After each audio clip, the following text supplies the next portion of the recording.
नमस्कार, स्वागत है आप दर्शकों का। आप देख रहे हैं न्यूज़ 18 का डिजिटल प्लेटफॉर्म। मैं हूं आपके साथ रजनी चौबे। अमेरिका और ईरान के बीच शांति कराने की कोशिशें तेज हो गई हैं। कतर की टीम ईरान में बैठकर युद्ध खत्म कराने में लगी हुई है। वहीं पाकिस्तान की army chief field marshal Asim Munir भी ईरान पहुंच गए हैं। इस बीच संयुक्त अरब अमीरात यानी यूएई के राष्ट्रपति सलाहकार अनवर गरगाश ने शुक्रवार को ये साफ कर दिया है कि अमेरिका ईरान समझौते के जो चांस है वो 50-50% है और अगर फिर जंग भड़की तो पूरा इलाका हिल जाएगा।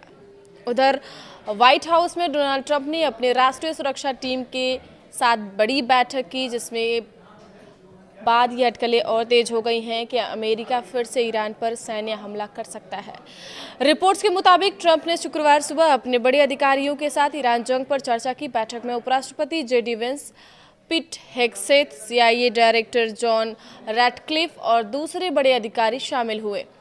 ट्रंप को बताया गया कि अगर बातचीत फेल हुई तो आगे क्या विकल्प होंगे। रिपोर्ट्स में कहा गया है कि ट्रंप पिछले कुछ दिनों से बातचीत की धीमी रफ्तार से काफ़ी नाराज है और अब फिर से बड़े सैन्य ऑपरेशन का विकल्प भी टेबल पर है।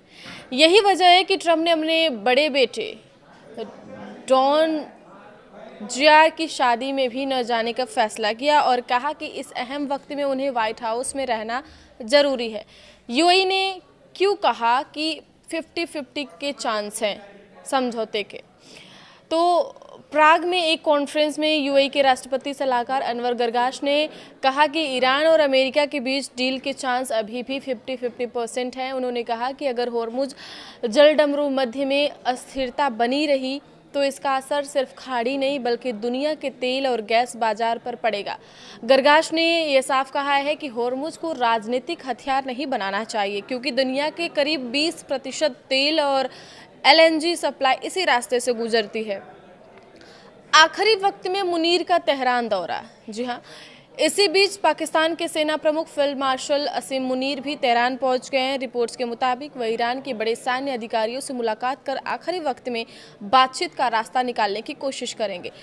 कतर का भी एक प्रतिनिधिमंडल तेहरान पहुंचा है। अमेरिकी अधिकारियों ने बातचीत की मौजूदा हालात को एगोनिजिंग यानी बेहद मुश्किल बताया है। उन्होंने कहा है कि ड्राफ्ट रोज आ जा रहे हैं लेकिन कोई बड़ी सफलता अभी तक नहीं मिली है। अगले 24 घंटे अहम माने जा रहे हैं, क्योंकि ईरान ने भी कहा है कि बातचीत जारी है लेकिन अभी डील करीब नहीं है।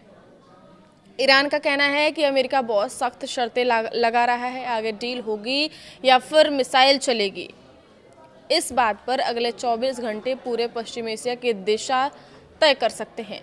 इजरायल ने पूर्वी लेबनान में शुक्रवार देर रात 5 हवाई हमले किए हैं। रिपोर्ट्स के मुताबिक सीरिया सीमा के पास ब्रिटल कस्बे के बाहरी इलाके में नबी सरेद क्षेत्र को निशाना बनाया गया। ऐसा बताया जा रहा है कि 17 अप्रैल के सीजफायर के बाद यह इलाका अब तक हमलों से बचा हुआ था, लेकिन ताज़ा एयर स्ट्राइक के बाद फिर तनाव बढ़ गया है।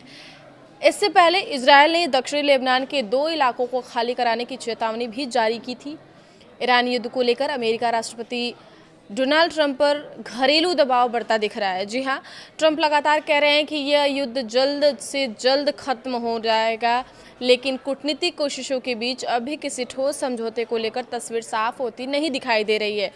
विश्लेषकों का ऐसा कहना है कि ईरान लंबे समय से आर्थिक और सैन्य दबाव झेलने का आदी रहा है, जबकि ट्रंप प्रशासन पर अमेरिका में बढ़ती तेल कीमतों और आने वाले मिड टर्म चुनाव का दबाव ज़्यादा है।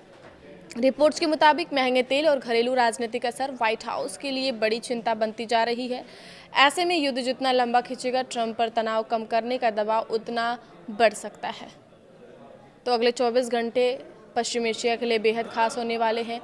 ये दिशा निर्देश तय करेंगे कि क्या दुनिया में फिर से तहलका मचेगा या फिर दुनिया में शांति, अमन, चैन होगा। आगे की खबरों के लिए आप देखते रहिए न्यूज़ 18 का डिजिटल प्लेटफॉर्म। धन्यवाद।